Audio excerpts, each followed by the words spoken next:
چار چیزیں مرد ہوں یا عورت ہوں ہمیں اپنی زندگی سے اگر ہم نے نہیں نکالی ہماری زندگی گروتھ والی زندگی نہیں ہوگی. نمبر 1 اینگر، ہر وقت غصے میں رہنا ہماری زندگی گروتھ میں نہیں جائے گی، کبھی بھی نہیں جائے گی. فرم ہونا اور بات ہے، ڈسپلن ہونا اور بات ہے، اینگر میں ہونا نیگیٹو بات ہے، اس سے کچھ فائدہ نہیں ہوتا. جس پر آپ ناراض ہو رہے ہوتے ہیں وہ اس پر وحشت طاری کر رہے ہوتے ہیں، لہٰذا اگر آپ چاہیں گے کہ غصے سے اس کو کنونس کر لیں گے کبھی بھی نہیں کنونس کر سکتے. مے بی وہ چپ کر جائے آپ کی وجہ سے.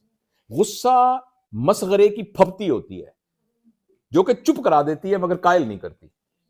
پھل جھڑی ہوتی ہے جو آنکھیں چندھیا دیتی ہے مگر نظر کچھ نہیں آتا. تو غصہ تو کچھ بھی نہیں ہوتا، کاؤنٹر پروڈکٹیو چیز ہے. آپ چاہے میں غصہ کر کے میں ٹھیک کر لوں گا، کبھی بھی آپ ٹھیک نہیں کر سکتے، امپاسبل. جو امکان ہے وہ بھی ختم ہو جاتا ہے. نمبر 1 غصہ، نمبر 2 ایگو. میری بھی کوئی عزت ہے، میری بھی عزت ہے. کیا عزت ہے آپ کی؟ نبی کریم صلی اللہ علیہ وسلم کے زمانے کے بعد ایک دفعہ صحابہ میں ان کا تھا ہماری بھی کوئی عزت ہے. تو ایک اور صحابی نے داڑھی پکڑ لی، اس کی پکڑ کے کہا تم نے سنا نہیں عزت اللہ اور اللہ کے نبی کی ہے، تمہیں جرت کیا ہوئی ایسی کہنے کی؟ ایک دم وہ ڈر گئے اس بات سے. ظاہر وہ بڑے لوگ تھے، وہ ڈر گئے. تو یہ جو ہمارے ذہن میں میری بڑی عزت ہے، میری بڑی عزت ہے، میں فلاں گیا اس میں مجھے کسی نے پوچھا نہیں، مجھے پلیٹ میں کھانا ہی نہیں دیا فلاں. یہ جو ایگوئسٹک سٹانس ہے یہ ہماری گروتھ کو روک دیتا ہے. تو ایک اینگر، ایک ایگو، ایک کمپلینٹ، ہر وقت شکایت، اور ایک بلیم. اس کا یہ ذمہ دار ہے. اس کا یہ چاروں نیگیٹو سائیکولوجیکل فینومینا ہے. جب ہم بلیم کرتے ہیں تو ہم کہتے ہیں میرے حالات خراب ہونے کی وجہ وہ ہے. جب تک وہ چینج نہیں ہوتا میں چینج نہیں ہو سکتا، چونکہ اس نے چینج ہونا نہیں، لہذا میں نے بھی نہیں کبھی چینج ہونا.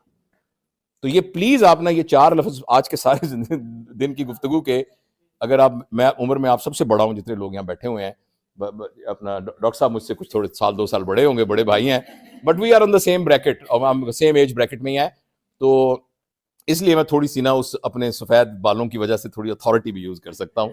تو جس طرح میں اپنی بیٹیوں یا بہنوں کو کہہ سکتا ہوں تو ویسے بھی کہہ سکتا ہوں کہ یہ 4 چیزیں اگر ہم اپنی زندگی سے نکال لیں نیکسٹ ٹائم، آپ دیکھیے گا آپ کی زندگی میں نہ سکون نہیں، معجزے ہونے شروع ہو جائیں گے.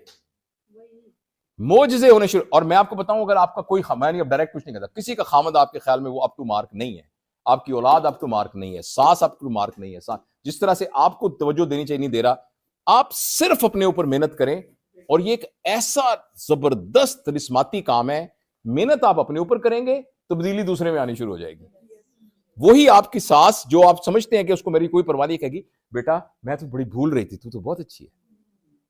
لیکن اب آپ سب جو آپ یہ دیکھیں کہ آپ کی ساس آپ کے بارے میں کیا رائے رکھتی ہے، اور آپ اینگر، کمپلینٹ، بلیم اور یعنی ایگو سے اس کے خیال کو سپلیمنٹ کر رہی ہیں، اس کے خیال کو راسخ کر رہی ہیں.